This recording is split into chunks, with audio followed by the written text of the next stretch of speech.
당신의 가장 친한 친구는 이미 당신의 뒤통수를 치기 위한 계획을 세우고 있을지도 모릅니다. 심리학자들이 밝혀낸 충격적인 사실, 평균적인 사람은 일생 동안 최소 3회 이상 가장 신뢰했던 사람에게 심각한 배신을 경험합니다. 더 끔찍한 것은 대부분의 경우 그 배신의 징후는 이미 여러 달, 심지어 몇 년 전부터 분명히 드러나고 있었다는 것입니다. 10년 지기 친구가 내 뒤에서 모든 비밀을 퍼뜨리고 있었어요.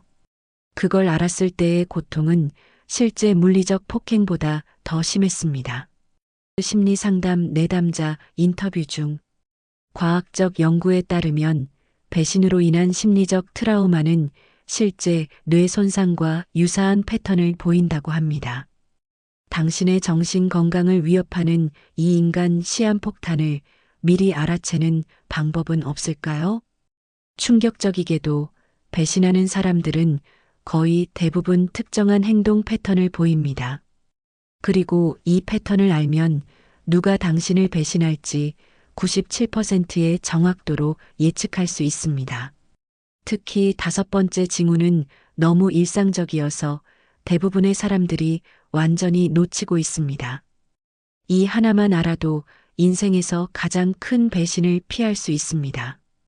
이제 2000년 전 동양의 지혜와 현대 심리학이 밝혀낸 배신자 탐지 기술을 단 7분 만에 배워보세요.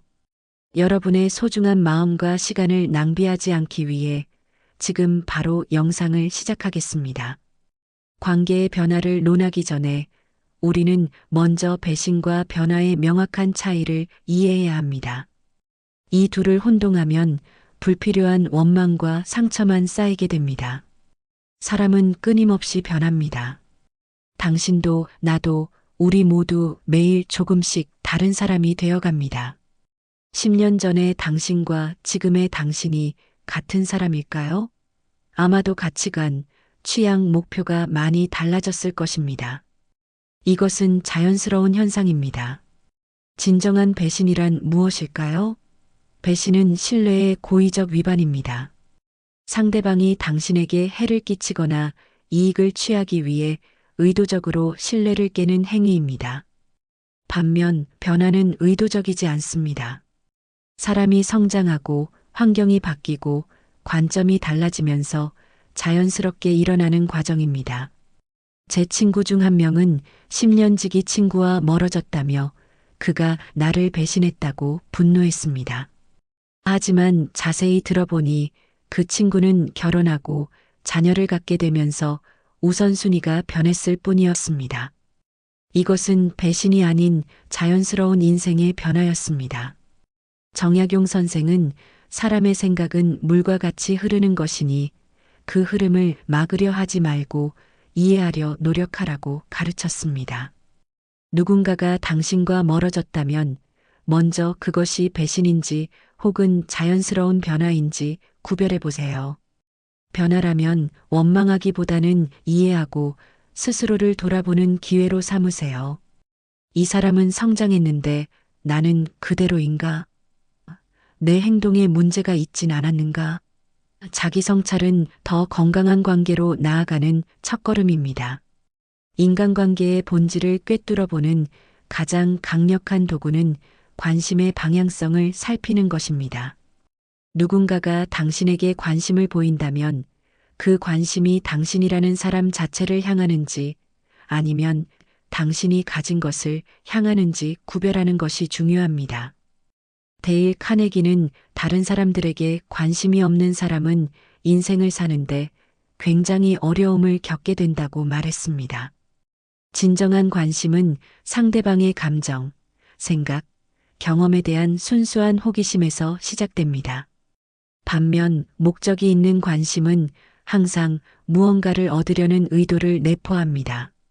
실생활에서 이를 어떻게 구별할 수 있을까요? 다음의 패턴을 주목하세요. 진정한 친구는 당신이 어려울 때도 곁에 있습니다. 그들은 당신의 성공만큼이나 실패와 고난에도 관심을 갖습니다. 반면 가짜 친구는 당신이 잘 나갈 때만 나타나고 어려움에 처하면 슬그머니 사라집니다. 제가 창업에 실패했을 때 그동안 가깝게 지내던 많은 친구들이 연락을 끊었습니다. 하지만 몇몇 진짜 친구들은 오히려 더 자주 연락해왔고 내 상태를 진심으로 걱정했습니다. 그때 깨달았습니다. 진정한 친구란 나의 성공이 아닌 나라는 사람 자체의 가치를 두는 이들이라는 것을. 정약용 선생은 진정한 친구란 나 자신을 알아주는 사람과 함께하며 내가 진짜로 소중하게 생각하는 가치를 함께 나눌 수 있는 존재라고 정의했습니다. 이 말은 진정한 친구 관계가 서로의 본질적 가치를 인정하고 존중하는 데서 비롯됨을 의미합니다. 당신 주변 사람들의 관심이 어디를 향하는지 세심히 살펴보세요. 그것이 배신을 예방하는 첫 번째 단계입니다. 모든 배신에는 전조 증상이 있습니다. 문제는 우리가 그 징후를 알아채지 못하거나 알아도 무시한다는 점입니다. 배신의 위험을 높이는 5가지 핵심 행동 패턴을 알려드리겠습니다. 첫째, 손해보는 것을 극도로 꺼리는 사람입니다. 이런 사람들은 항상 이익과 손해를 계산하고 작은 이익에도 쉽게 흔들립니다. 식사 자리에서 늘 더 적은 금액을 내려하거나 공동작업에서 자신의 몫을 최소화하려는 모습을 보인다면 주의하세요. 그들의 충성심은 더 큰 이익이 제시되는 순간 쉽게 흔들릴 수 있습니다. 둘째, 약속을 자주 어기는 사람입니다. 시간 약속은 단순한 스케줄의 문제가 아닙니다. 상대방에 대한 기본적인 존중을 보여주는 지표입니다. 습관적으로 약속 시간을 지키지 않는 사람은 당신의 시간과 감정의 가치를 두지 않는다는 신호입니다. 셋째, 다른 사람의 고민을 가볍게 여기는 사람입니다. 당신의 문제를 그런 것 가지고 뭘 그래? 라며 일축하는 사람은 공감 능력이 부족합니다. 이런 사람들은 자신의 이익을 위해 당신의 감정을 쉽게 희생할 수 있습니다. 넷째, 자기 필요할 때만 연락하는 사람입니다. 평소에는 소식이 없다가 도움이 필요할 때만 갑자기 나타나는 패턴을 보인다면 그는 당신을 진정한 친구가 아닌 유용한 자원으로 보고 있을 가능성이 높습니다. 다섯째, 과도하게 자기 자랑만 하는 사람입니다. 대화가 항상 그들의 성취, 소유물, 경험으로 귀결된다면 주의하세요. 이런 사람들은 자기 중심적이며 관계에서 당신의 필요와 감정을 고려하지 않을 가능성이 높습니다. 이러한 패턴을 보이는 사람들에게 깊은 비밀이나 취약점을 공유하는 것은 신중해야 합니다. 물론 모든 사람이 완벽할 수는 없으며 누구나 위의 특성을 가끔 보일 수 있습니다. 중요한 것은 이러한 행동이 일관된 패턴으로 나타나는지 여부입니다. 우리는 종종 친밀감을 높이기 위해 너무 이른 시기에 지나치게 많은 개인정보를 공유하는 실수를 범합니다. 이것은 매우 위험한 전략입니다. 정약용 선생은 만일 모든 것을 드러내려 한다면 결점이 없더라도 누구든지 그 결점을 발견할 수 있을 것이라고 경고했습니다. 관계의 깊이에 따라 공유할 정보의 수준을 조절하는 것이 중요합니다. 이를 위한 효과적인 프레임워크를 제안합니다. 첫 번째 단계는 일반 정보입니다. 취미, 좋아하는 음식, 여행 경험 등 누구에게나 공유해도 무방한 정보들입니다. 새로운 관계에서는 이 수준의 정보만 공유하세요. 두 번째 단계는 개인적 견해입니다. 정치적 의견, 종교적 신념, 인생 목표 등이 여기에 속합니다.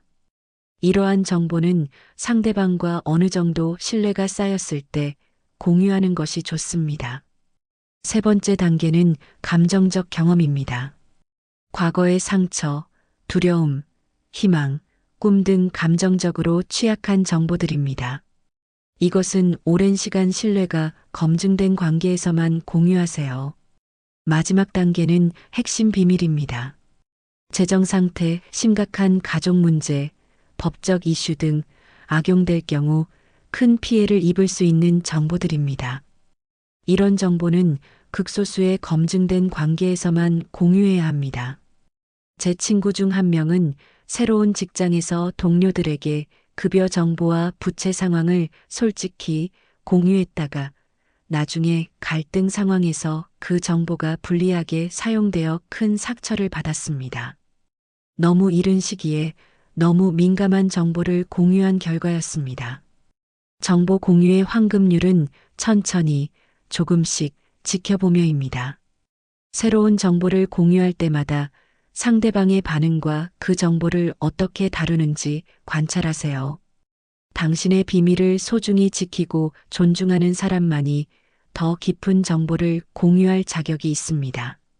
모든 관계에서 비판과 피드백은 불가피합니다. 그러나 모든 비판이 동등하게 가치 있는 것은 아닙니다. 건강한 비판과 유해한 비판을 구별하는 것은 관계의 질을 평가하는 중요한 지표입니다. 건강한 비판은 성장을 촉진합니다. 정약용 선생은 결점을 친절하게 말해주는 친구가 있다면 이런 친구는 반드시 가까이 두라. 쓴약이 몸에 좋은 법이다라고 말했습니다. 진정으로 당신을 아끼는 사람은 당신이 잘못된 길로 갈 때 솔직하게 말해줄 용기가 있습니다. 건강한 비판의 특징은 무엇일까요? 첫째, 그것은 특정 행동이나 선택에 집중하며 인격을 공격하지 않습니다. 너는 항상 이기적이야가 아니라 이 상황에서 내 선택이 다른 사람들에게 어떤 영향을 미쳤는지 생각해 봤니? 와 같은 방식입니다. 둘째, 건강한 비판은 적절한 시간과 장소에서 이루어집니다. 공개적으로 당신을 난처하게 하지 않고 사적인 공간에서 존중하는 태도로 전달됩니다. 셋째, 건강한 비판은 해결책 지향적입니다. 단순히 문제를 지적하는 것에서 그치지 않고 어떻게 개선할 수 있는지에 대한 제안이 함께 제시됩니다. 반면 유해한 비판은 어떨까요? 그것은 주로 인격을 공격하고 과거의 실수를 계속해서 들추며 해결책 없이 문제만 지적합니다. 또한 종종 공개적인 자리에서 당신을 망신주기 위해 사용됩니다. 예를 들어, 제 지인은 매번 친구 모임에서 다른 친구들 앞에서 자신의 실수를 조롱거리로 만드는 친구가 있었습니다. 이것은 건강한 비판이 아니라 공개적 모욕이었습니다. 정약용 선생은 또한 지적하지 마라. 친구에게 자주 충고를 하지 않고 그들이 스스로 배우도록 돕는 것이 좋다고 조언했습니다. 이는 과도한 비판이 오히려 역효과를 낼 수 있음을 의미합니다. 당신 주변 사람들의 비판 방식을 관찰하세요. 그들의 피드백이 당신을 성장시키는지 아니면 무너뜨리는지가 진정한 친구를 가려내는 중요한 기준이 될 수 있습니다. 관계의 깊이를 키우는 가장 강력한 도구는 진정한 관심입니다. 그러나 많은 사람들이 관심을 표현하는 방법을 잘 모릅니다. 효과적인 관심 표현 기술은 진정한 관계를 구축하는 데 필수적입니다. 데일 카네기는 다른 사람의 관심사를 화제로 삼는 것은 쌍방 모두에게 이익을 준다고 말했습니다. 상대방의 관심사에 대해 물어보고 진심으로 듣는 것은 관계 구축의 황금률입니다. 효과적인 관심 표현의 첫 번째 핵심은 목적 없는 호기심입니다. 상대방에게서 무언가를 얻으려는 의도 없이 순수하게 그 사람에 대해 알고 싶어 하는 마음이 중요합니다. 예를 들어, 그 책이 정말 재미있어 보이네요. 어떤 내용인가요? 와 같은 질문은 진정한 관심을 보여줍니다. 두 번째 핵심은 적극적 경청입니다. 데일 카네기는 놀라운 경험을 공유했습니다. 실제로 나는 잠자코 듣기만 하면서 상대방에게 말을 많이 하도록 했을 뿐인데도 그는 나를 말재주가 좋은 사람이라고 생각했다. 상대방의 이야기에 온전히 집중하고 중간에 자기 이야기로 끊지 않으며 적절한 후속 질문을 하는 것이 중요합니다. 세 번째 핵심은 비언어적 신호에 대한 민감성입니다. 상대방의 말뿐만 아니라 표정, 몸짓, 목소리 톤의 변화 등에도 주의를 기울이세요. 이러한 신호들은 종종 말로 표현되지 않는 감정과 생각을 드러냅니다. 반대로 나에게 관심이 없는 사람은 어떤 신호를 보일까요? 대화 중 자주 스마트폰을 확인하거나 내 말을 끊고 자기 이야기로 전환하거나 내가 말할 때 다른 곳을 바라보는 등의 행동을 보입니다. 또한 항상 자신의 문제나 성취에 대해서만 이야기하고 내 이야기에는 피상적인 반응만 보이는 경우도 있습니다. 진정한 관심은 상호적입니다. 한쪽만 계속 관심을 보이고 다른 쪽은 받기만 하는 관계는 균형이 맞지 않습니다. 건강한 관계에서는 양쪽 모두 서로에게 진정한 관심을 보입니다. 여러분도 오늘부터 주변 사람들에게 더 깊은 관심을 표현해 보세요. 그러면 자연스럽게 진정한 친구와 가짜 친구가 구별될 것입니다. 인간관계는 정적인 것이 아니라 끊임없이 변화하는 살아있는 유기체와 같습니다. 친밀했던 관계가 소원해지고 새로운 관계가 형성되며 때로는 관계가 완전히 끝나기도 합니다. 이러한 변화에 어떻게 대응하느냐가 우리의 정서적 건강과 미래 관계의 질을 결정합니다. 먼저 관계의 변화를 자연스러운 현상으로 받아들이세요. 사람들은 성장하고 이동하고 우선순위가 바뀝니다. 이것은 당신을 향한 배신이 아니라 인생의 자연스러운 흐름입니다. 둘째, 관계가 변할 때 자기 성찰의 시간을 가지세요. 이것이 단순한 변화인지 아니면 내 행동에 문제가 있었는지 솔직하게 돌아보는 것이 중요합니다. 자기 성찰은 비난이 아니라 성장을 위한 것임을 기억하세요. 셋째, 변화하는 관계에 유연하게 적응하세요. 모든 관계가 동일한 깊이와 친밀도를 유지할 필요는 없습니다. 때로는 깊은 우정이 가벼운 지인 관계로 변할 수 있고 그것도 나름의 가치가 있습니다. 넷째, 떠나는 사람을 붙잡으려 하지 마세요. 상대방이 떠나기로 결정했다면 그것은 그들의 선택을 존중해야 합니다. 강제로 유지되는 관계는 양쪽 모두에게 고통만 가져옵니다. 다섯째, 새로운 관계에 열린 마음을 가지세요. 한 관계가 끝나는 것은 종종 새로운 관계의 시작을 의미합니다. 과거에 집착하지 말고 새로운 가능성에 마음을 여세요. 정약용 선생은 미덕이 있는 사람은 외롭지 않으며 좋은 이웃들이 자연스럽게 찾아온다고 말했습니다. 우리가 먼저 좋은 사람이 되고 좋은 친구가 되려고 노력할 때 자연스럽게 좋은 사람들이 우리 주변에 모이게 됩니다.